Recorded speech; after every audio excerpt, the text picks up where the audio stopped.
வணக்கம்.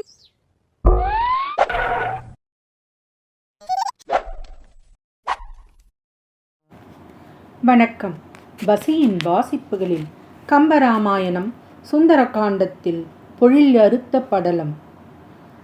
சீதா பிராட்டியிடம் விடைபெற்று வடதிசை நோக்கி அசோகவனத்தின் நடுவே திரும்பிச் சென்று கொண்டிருந்த அனுமன் பிராட்டியை மட்டும் கண்டு பேசிவிட்டு திரும்பிச் செல்லும் ஒரு காரியம் என்பது மட்டும் நமது வலிமைக்கு இழுக்கு. ஆகவே பகைவர் நமது வலிமை அறியும்படி ஒரு பெரிய காரியத்தை செய்துவிட்டுத்தான் செல்ல வேண்டும் என்று எண்ணினான். மேலும் அவன் சிந்திக்கத் தொடங்கி மதில் சூழ்ந்த இந்த இலங்கை மாநகரை பெயர்த்தெடுத்து கடலில் வீசி எறிந்துவிட்டு பிராட்டியை ராமபிரானிடம் சேர்க்காமல் போனால் நான் எப்படி அப்பெருமானுக்கு அடியவனாவேன்? நான் அன்னையை சிறை மீட்டுச் சென்றால் அது ராமபிரானின் பெருமைக்கு இழுக்காகும். அச்செயல் அன்னையாலும் நீக்கப்பட்டதே. ஆகவே அது இருக்கட்டும். பிராட்டியை சிறை வைத்த ராவணனை நான் சிறையில் வைக்க வேண்டும். இல்லை, அவனுடன் நான் போர் செய்து வெற்றி பெற வேண்டும். இந்த இரண்டு காரியங்களில் ஏதேனும் ஒன்றையாவது செய்வது எனக்கு தகுதியாகும். ஒன்றையும் செய்யாமல் பேசாமல் நான் திரும்பிச் செல்வது எனக்கு தகுதியானதில்லை. ஆனால் இவ்விரண்டு காரியங்களில் நான் எதை செய்தாலும் அது ராமபிரானின் பெருமைக்கு இழுக்கை தேடித் தருவதாகும். ஆகவே அதுவும் இருக்கட்டும். என்னுடைய பலத்தால் கண்ணுக்கு எதிர்ப்படுகிற அரக்கர் கூட்டத்தை கலங்கச் செய்து ராவணன் பார்த்து கொண்டிருக்கும் போதே அவனது பட்ட மகிழ்ச்சியான மண்டோதரியின் கூந்தலை பிடித்து இழுத்து கொண்டு போய் சிறையில் வைக்க வேண்டும். ஆனால் அது நியாயமான செயல் இல்லை. ஒரு பெண்ணை துன்புறுத்துவது எனக்கு தகுதி இல்லை. ஆகவே அதுவும் இருக்கட்டும். இப்போது நான் இந்த அரக்கர்களையெல்லாம் துன்புறுத்தி அஞ்சி ஓடச் செய்து ராமபிரானின் துணை வலிமையை வெளிப்படையாக காட்டுவதே செய்ய வேண்டிய செயல். வேறு வகையில் சிந்திப்பதில் பயன் ஒன்றும் இல்லை. அரக்கர்களுடன் எப்படி வலிய போரை தொடங்குவது? அதற்கு என்ன செய்வது? சரி, இதுதான் அதற்கு வழி. இந்த அசோகவனத்தை விரைவில் முறித்து அழிக்கின்றேன். அதனால் ஏற்படும் பேரொலி கேட்டு கொடிய அரக்கர்கள் கோபம் கொண்டு என் மீது போருக்கு வருவார்கள். அவர்களை என் வலிமை கொண்டு தாக்கி உயிரழியச் செய்வேன். என் மீது எதிர்த்து வந்த அரக்கர்கள் அனைவரையும் கொன்ற பின்பு வலிய ராவணனும் என் மீது கோபம் கொண்டு போர் செய்வதற்கு வருவான்.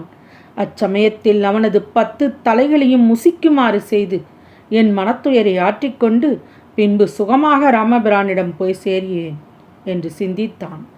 தான் கொண்ட சிந்தனையை உடனே செயலாக்கத் தொடங்கினான் அனுமன். தன்னுடைய பேருருவத்தை மீண்டும் அவன் எடுத்தான். அனுமன் தனது பெரிய கால்களினால் அசோகவனத்தை துவைத்தான். அவனது கால்களால் துவைக்கப்பட்ட அந்த சோலையில் உள்ள மரங்களில் சிற்சில அழிந்தன, பிளவுபட்டன, வளைந்தன, நொறுங்கின, மடிந்தன, பொடிந்தன, கிளைகள் மடங்கின, முறிந்தன, இடிந்தன, தகர்ந்தன, எரிந்தன, கரிந்தன, ஒடிந்தன, துவண்டன, உதிர்ந்தன, பிதிர்ந்தன, வேரோடு சாய்ந்தன, வெந்தன, வான்மேகத்துடன் நெருங்கின, காற்றினால் கடலில் புதிராகச் சென்று விழுந்தன, வண்டுகளுடன் வானுலகத்திலே சென்று மோதின, பிளந்து சிதறின. அனுமன் கைகளால் பறித்து எடுத்து சுழற்றி வீசி எறிந்த மற்றும் சில மரங்கள் 8 திக்கஜங்களுக்கும் உண்ணும்படி இலை உணவாயின. வானத்தின் மேலே சென்று வானவர்கள் நந்தவனத்தையும் அழித்தன. மேலும் அவன் வீசி எறிந்த சில மரங்களினால் கடலின் அலைகள் அலைந்தன. அரக்கரின் பெரிய வீடுகள் இடிந்து விழுந்து நிலைகெட்டு போயின. குளமலைகளுடன் மோதி பொடியாய் சிந்தின. ஆகாயத்தை அலாவி மோத அம்மரங்களின் பூக்களுடன் நட்சத்திரங்களும் கலந்து கீழே சிந்தின. அனுமனால் உலகங்களை எல்லாம் கடந்து செல்லுமாறு விசையுடன் வீசி எறியப்பட்ட சில மரங்கள் திக்யானைகளின் தந்தங்களில் சிக்கிக்கொண்டன. அப்படி சிக்கிக்கொண்ட மரங்கள் அந்த திக்யானைகள் தமது பெண் யானைகளுக்கு உணவாய் கொடுப்பதற்கேற்ற தழையுணர்வு போன்றவனாயின. மற்றும் சில மரங்களை வித்யாதரர்கள் வாழ்கின்ற உலகத்திலும், யச்சர் வாழ்கின்ற மலைகளிலும், தேவர்கள் வாழ்கின்ற ஸ்வர்க்கத்திலும், அங்கு வஞ்சியர்கள் வந்து அவற்றின் பூவை பறிக்கும்படி எல்லா திசைகளிலும் வீசி எறிந்தான்.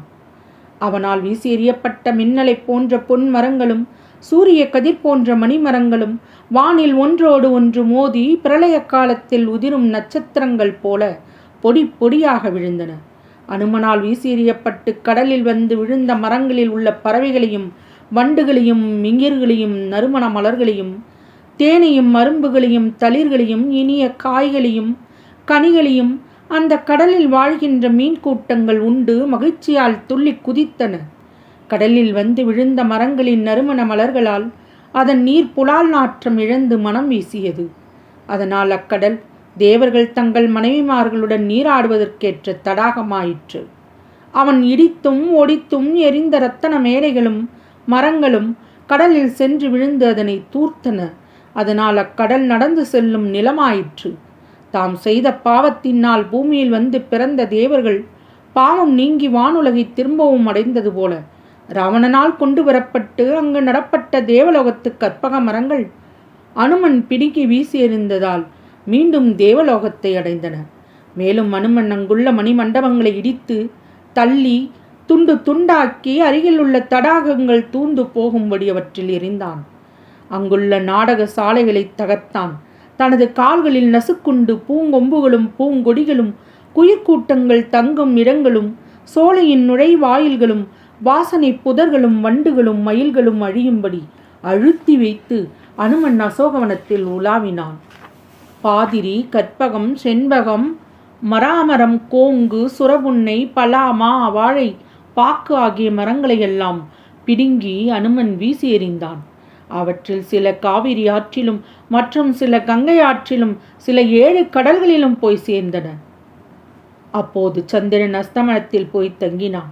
சந்திரன் மறைந்த பின்பும் அனுமன் வீசி எறிந்த பேரொளி மரங்களால் உலகம் முழுவதும் இருள் இல்லாமல் விளங்கிற்று.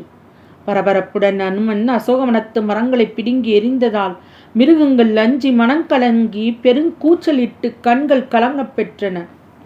அத்தனைக்கும் நடுவில் பிரளய காலத்தில் திருமால் தங்குகின்ற அழியாத ஆலமரம் போன்று சீதை தங்கியிருக்கின்ற பெரிய மரம் மட்டும் அழியாமல் நின்றிருந்தது. அசோகவனத்தில் உள்ள மரங்களையெல்லாம் முற்றும் அழித்துவிட்டு நின்ற அனுமன் அப்போது உலகங்களையெல்லாம் தனது 2 அடிகளால் அளந்த திரிவிக்ரம மூர்த்தி என்று சொல்லுவதற்கும் உரியவனானான். மந்திர மலை போலவும் ஊழியின் இறுதி காலத்தில் உலகங்களையெல்லாம் அழித்துவிட்டு நிற்கின்ற ருத்ரமூர்த்தியைப் போலவும் அவன் காணப்பட்டான். சீதையை காவல் புரிந்து வந்த அரக்கியர்கள் உறக்கம் தெளிந்து எழுந்தார்கள். அசோகவனத்தின் நிலைமையை கண்டார்கள். அதனால் கோபம் கொண்டு சுற்றும் முற்றும் நோக்கினார்கள்.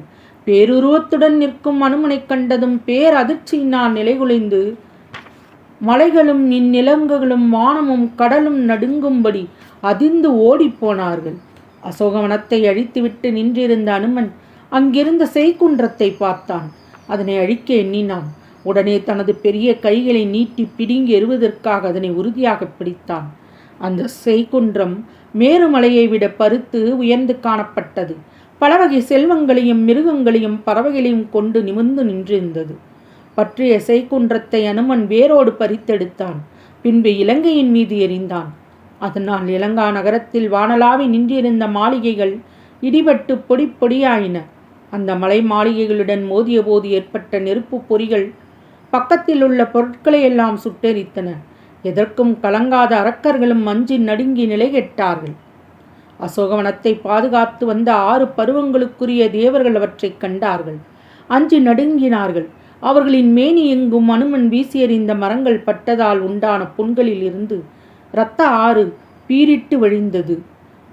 அவர்கள் நடை தளர்ந்து கால்கள் ஒன்றுடன் ஒன்று முட்டி மோதி பின்ன அலறிக்கொண்டே ராவணனின் அருகே ஓடினார்கள். பருவத் தேவர்கள் ராவணனின் கால்களில் விழுந்து வணங்கி எழுந்து அவனை நோக்கி, திக்கு திசையானைகளின் எல்லை வரையிலும் தடையின்றி செல்லுகின்ற காவலையுடைய அரசனே, நாங்கள் இப்போது சோலைகளை பாதுகாக்கும் வலிமை இல்லாதவர்களானோம். மலைப்போல் திரண்டு வலிய தோள்களை பெற்ற ஒரு குரங்கு சோலையில் புகுந்து மரங்களை பிடுங்கி வீசி எறிந்ததால் நாங்கள் பாதுகாத்து வந்த சோலை நெருப்புப்பட்ட ஆடை போல விரைவில் அழிந்து விட்டது. அந்த குரங்கு செய்த அட்டகாசங்களை எல்லாம் நாங்கள் சொல்லுவதற்கு எளியதில்லை. கால்களாலும் கைகளாலும் அசோகவனம் முற்றும் அழிக்கப்பட்டு விட்டது. அத்துடன் மட்டும் நில்லாமல் செய்குன்றத்தை பெயர்த்தெடுத்து இலங்காபுரியின் மீது வீசியதால் இப்பட்டணத்தில் மிகச்சிறிய இடம் மட்டும் அழியாமல் நிற்க பெரும்பாலும் அழிந்து விட்டது என்றார்கள். அதை கேட்ட ராவணன் அவர்களை நோக்கி, ஒரு குரங்கு சோலையை அழித்துவிட்டு செய்குன்றத்தை வேரோடு பிடுங்கி இலங்கையும் அழித்து விட்டது. என்ன ஆச்சரியம்! இப்படிப்பட்ட பேச்சை மூடர்களும் என் எதிரே வந்து சொல்ல மாட்டார்கள் என்று கூறி கேலியாக சிரித்தான். மீண்டும் அவர்கள், மன்னா, அந்த குரங்கின் உடம்பை தாங்கிக் கொண்டிருக்கும் பூவுலகின் வலிமையை அல்லவோ புகழ வேண்டும். மும்மூர்த்திகளிலே இவன் ஒருவன் என்று சொன்னாலும் அதன் பெருமையை சொல்லி முடிக்க முடியாது. ஐயனே, நமக்கு இத்துன்பங்களை தந்த அந்த குரங்கை விரைவில் வந்து காண்பீராக என்று அவர்கள் ராவணனிடம் கூறினார்கள். அப்போது திசை யானைகளும் தேவர்களும் அஞ்சு நிலைகெட்டோடவும் அரக்கியர்கள் தமது வயிற்றினுள்ளே கரு சிதைந்து தளரவும் இந்த உலக உருண்டையே வெடித்து பிளவுபட்டது என்று சொல்லும்படியாகவும் அனுமன் ஆரவாரம் செய்தான். தொடரும். பசியின் வாசிப்புகள் பிடித்திருக்கும் என்று நம்புகிறேன். எனக்கு சப்ஸ்கிரைப் செய்து, லைக் செய்து, ஷேர் செய்யவும். தங்களின் மேலான கருத்துக்களை கமெண்டில் பதிவிடவும். அதுவே எனக்கு உற்சாகமூட்டும். நன்றி.